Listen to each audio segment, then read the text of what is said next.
Assalamualaikum warahmatullahi wabarakatuh. Anak-anak sholih dan sholihah kelas 3. Hari ini kita akan belajar tentang energi listrik dalam kehidupan. Yuk kita simak baik-baik video yang akan Ibu tampilkan ya. Anak-anak, perubahan energi banyak terjadi di sekitar kita. Kemarin kita sudah belajar tentang perubahan energi kimia. Hari ini kita akan belajar tentang perubahan energi listrik. Ya, nanti kita simak ya film yang akan Ibu tampilkan. Perubahan energi. Hai teman-teman, salam Neobi. Ada 5 hal yang perlu kita ingat tentang perubahan energi. Teman-teman, ternyata suatu energi itu dapat terlihat manfaatnya apabila telah mengalami perubahan bentuk dari satu energi ke dalam energi lainnya loh. Apa saja ya perubahan itu?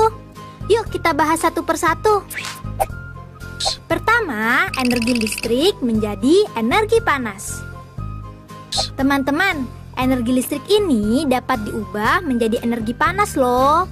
Contohnya, setrika, solder, penanak nasi, kompor listrik, dan lain-lain. Setrika merupakan salah satu alat yang mengubah energi listrik menjadi energi panas. Digunakan untuk merapikan pakaian yang kusut. Menggunakan alat ini harus berhati-hati ya. Meninggalkan setrika yang sedang menyala sebentar saja bisa membuat pakaian hangus loh. Contoh selanjutnya yaitu solder. Solder merupakan alat bantu merakit atau membongkar alat elektronik yang menggunakan papan PCB.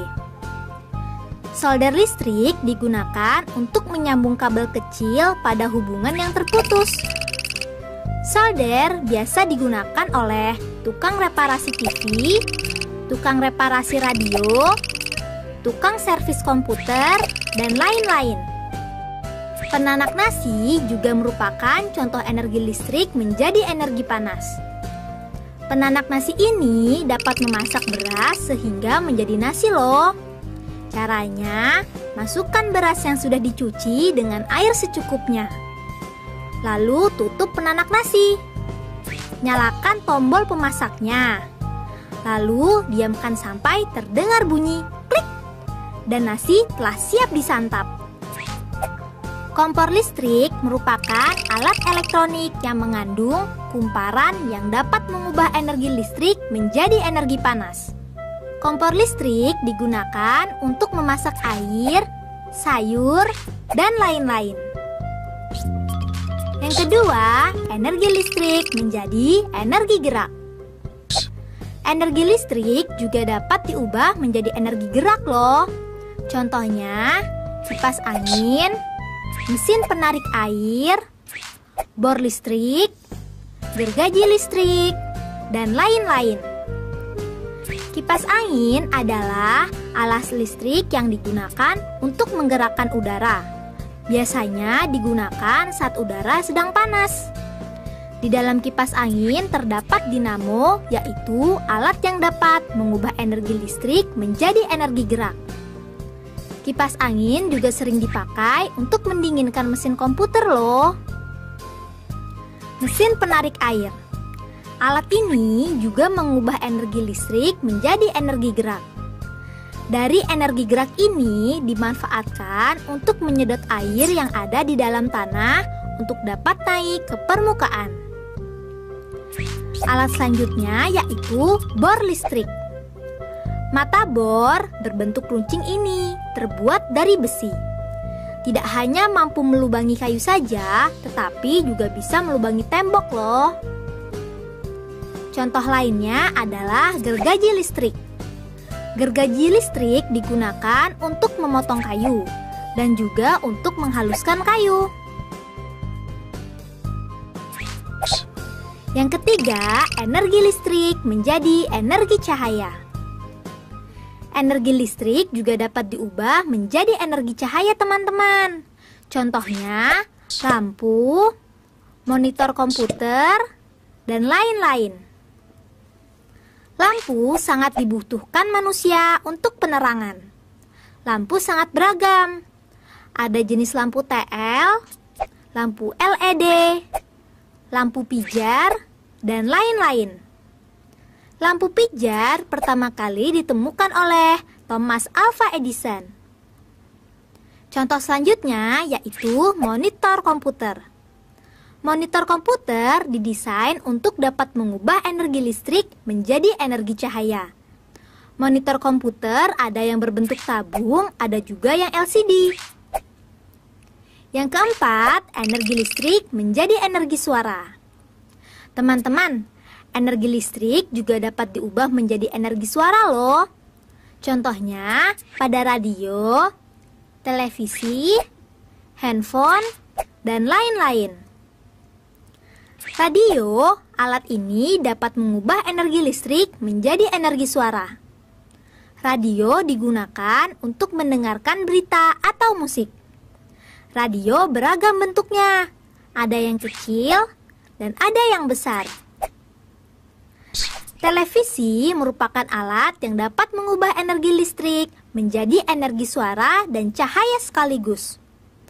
Televisi berfungsi sebagai sarana informasi untuk menyampaikan atau mendengarkan berita.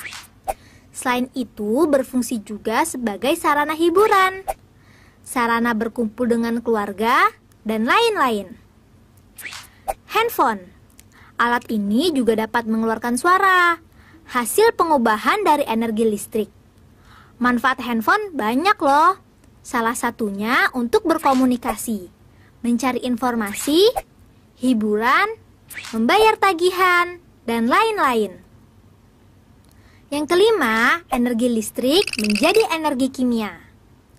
Energi listrik juga dapat diubah menjadi energi kimia dengan alat tertentu. Contohnya, baterai kering, aki atau akumulator, electrolyzer, dan lainnya. Baterai kering. Kegunaan baterai kering sangat banyak, antara lain menyalakan senter, menghidupkan handphone, menyalakan radio, dan lainnya. Contoh selanjutnya yaitu aki. Pada aki terdapat elemen primer berupa elemen kering dan elemen basah, yang menjadi tempat terjadinya reaksi kimia. Alessandro Volta adalah fisikawan yang berjasa dalam terbentuknya aki ini. Aki berfungsi untuk menghidupkan mesin mobil, motor, truk, dan lainnya. Electrolyzer juga termasuk dalam kategori pengubah energi listrik menjadi energi kimia, teman-teman. Hal ini karena electrolyzer mampu menyebabkan terjadinya elektrolisis. Elektrolisis yaitu proses pengubahan energi listrik menjadi energi kimia. Alat ini biasa digunakan dalam penelitian di laboratorium dan juga untuk melihat kandungan logam pada air minum. Nah, itu tadi beberapa hal yang perlu kita ingat. Diingat-ingat ya. Be smart, be happy. Anak-anak, itu tadi penjelasan tentang perubahan energi listrik menjadi beberapa energi yang sudah disebutkan tadi. Untuk lebih jelasnya, kita bisa membaca di buku tema 3F, halaman 52, 53, dan 54. Tetap semangat selalu anak-anak sholih dan sholihah. Semoga Allah mempermudah segala urusan kita semua. Ibu akhiri, wassalamualaikum warahmatullahi wabarakatuh.